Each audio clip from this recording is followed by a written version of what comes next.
paling banyak kita dan narkoba. Sama-sama ilegal gimana Pak? Itu kita lihat sistem perizinannya karena Kapolda, untuk Pak Kapolda bagaimana Pak? Prioritas di Sumsel. Ya, tadi sebagaimana Pak Gubernur sampaikan, saya datang ke sini dengan pejabat utama juga sebagai bentuk silaturahmi, kolaborasi kita untuk lebih mengintensifkan tugas-tugas kita, membantu provinsi tentunya dengan isu-isu yang ada. Tadi ada masalah COVID, tadi beliau sampaikan, ini agendanya beliau sama dengan saya lihat. Masalah narkoba, masalah kejahatan kekerasan, dan isu-isu lain yang juga salah satunya dampak dari COVID ya, masalah pertumbuhan ekonomi yang juga harus tetap ditingkatkan di masyarakat karena pandemi yang berpanjang. Tindakan-tindakan apa Pak? Komitmen dari Kapolda sendiri Pak untuk memberantas teman-teman ilegal? Yang terakhir, karena tentu harus ada upaya juga. Pak Kapolda, satu lagi Pak Kapolda, untuk kasus Hairyanti bagaimana Pak? Barangkali saya belum mendalami itu ya, nanti biar dijelaskan oleh Pak Kabid Humas saja. Ya. oke ya. Kabid Humas, teh. Jawab dia lagi. Masalah.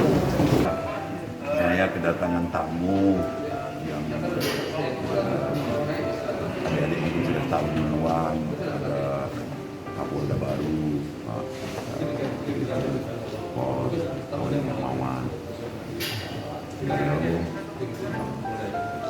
Sudah beberapa hari Bang. Ya, sejak Jumat. Saya ada beberapa hal yang saya minta tadi. Satu, silaturahmi tetap terjaga sama dengan sebelum-sebelumnya, baik secara kelembagaan maupun personal, karena ini berkait dengan tugas-tugas yang akan kita hadapi, utamanya juga COVID, narkoba, kamtipmas, ini yang selalu penting, dan Pemprov siap memfasilitasi sesuai kemampuannya untuk kinerja polisi tetap prima, tetap seperti yang ada sekarang. COVID ini sendiri seperti apa Pak dari kepolisian? Begal, ya terus terhadap penindakan terhadap begal, gerandong istilahnya, jangan diberi ruang. Sudah ada pengumuman belum PPKM hari ini ya? Dari pusat? Tunggu dulu lah ya. Oh ya, kan melihat situasi terkini Pak. Ya Alhamdulillah toh enggak, kalau dari BOR 14% harusnya kita sudah level 3 atau 2 lah.